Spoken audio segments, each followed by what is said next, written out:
Nesse período, obviamente, a gente já está às vésperas do Natal, já durante os últimos dias, geralmente começa no Advento. As pessoas começam a preparar, né, inclusive fisicamente nas casas, luzes de Natal e outros símbolos. Há uma tendência nos últimos anos, toda vez que a gente olha para isso, a gente olhar quase de uma maneira reducionista demais. Mas isso é por causa do comércio, se enfeita a cidade por causa do comércio, as prefeituras dão esse incentivo para que as pessoas possam ir lá visitar os comerciantes, etc. O que não é 100% mentira, porque as prefeituras, geralmente nas cidades, promovem esse tipo de coisa mesmo. Parada de Natal, que é uma coisa mais recente, mas que também está acontecendo. Mas essa tradição da gente montar uma árvore de Natal, ela tem, vamos dizer assim, força suficiente para a gente olhar para aquilo e saber que a gente está olhando para símbolos que nos remetem a toda essa festa e justamente ao próprio Natal. Vamos falar de pelo menos dois desses símbolos. A árvore de Natal e também a guirlanda, padre. Olha, a árvore de Natal, ela remete ao século VIII, IX, tá? Com São Bonifácio, que foi o grande evangelista da Germânia, território que hoje equivale à Alemanha. Certo. Não é?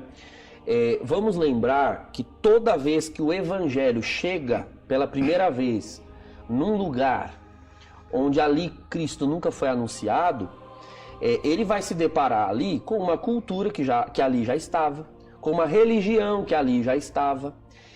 E os missionários, eles se verão obrigados a conhecer aquela realidade, identificar quais elementos ali são receptivos ao Evangelho, para inserir o Evangelho, e quais elementos precisam ser purificados pelo Evangelho, certo? Então ali na Germânia havia prática de cultos nórdicos, né? Ali é uma região bem no norte da Europa, geograficamente próxima, a região dos saxões ali.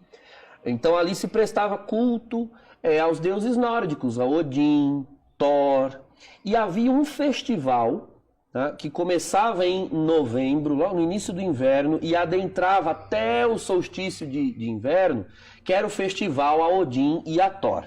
Era um festival que as pessoas aguardavam ansiosas, porque vinham de todas as aldeias, viajavam, peregrinavam até ali. Era uma ocasião de encontrar amigos antigos, era uma ocasião de fortalecer vínculos, de fazer comércio, de trocar produtos, de encontro das famílias. Só que acontece o seguinte, no final desse festival, havia uma árvore no topo de uma montanha que era compreendida, tem termos técnicos que eu não vou agora lembrar, né, os nomes, mas era a chamada árvore de Thor. Né? Alguns livros dizem que era de Odin, outros de Thor. Seja como for, havia a mentalidade de que no solstício de inverno era preciso oferecer sacrifícios humanos aos pés daquela árvore. Porque o solstício de inverno lá no hemisfério norte é o dia do ano em que a noite é mais longa do que o dia. Então havia a compreensão de que as trevas estavam dominando sobre a luz. Era preciso oferecer um sacrifício ao deus dos céus, Thor, né, ou Odin, que é o criador, para que ele não deixasse que a luz abandonasse o povo, mas que a luz voltasse a brilhar. Né? Então eram oferecidos, inclusive, sacrifícios de crianças. Imolava-se o sangue de crianças aos pés daquela árvore, porque aquela árvore representava a união entre o céu, né, o Valhalla dos deuses, e a terra. Então, para regar, para selar a união entre o céu e a terra, existia essa árvore. E derramava-se o sangue das crianças ali. São Bonifácio, quando ele chega na Germânia, bom, a primeira reação dele é de absoluta repulsa, aversão a esse tipo de coisa. Você imagina, sacrifício de crianças a deuses, né, a ídolos.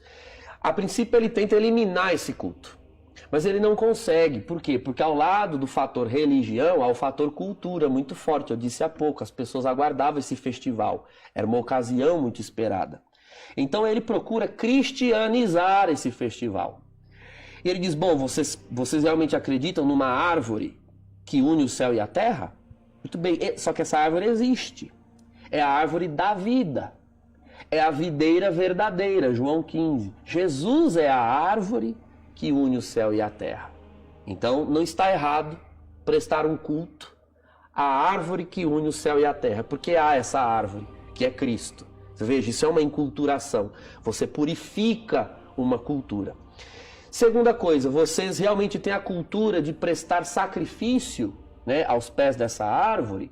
Acontece que esta árvore é uma pessoa e uma pessoa fala. E esta pessoa, né, que é a árvore da vida, Jesus, ele disse: deixai vir a mim as crianças, não as impeçais. Delas é o reino, quem não receber o reino como uma criança, nele não entrará. Jesus não se agrada de morte de crianças. Aliás, ele mesmo, nesta data em que vocês oferecem sacrifícios, se fez um menino, uma criança. Ele próprio é uma criança. Então, ao invés de oferecer crianças a ele, vamos oferecer tributos às crianças, né? A ele que vive nas crianças.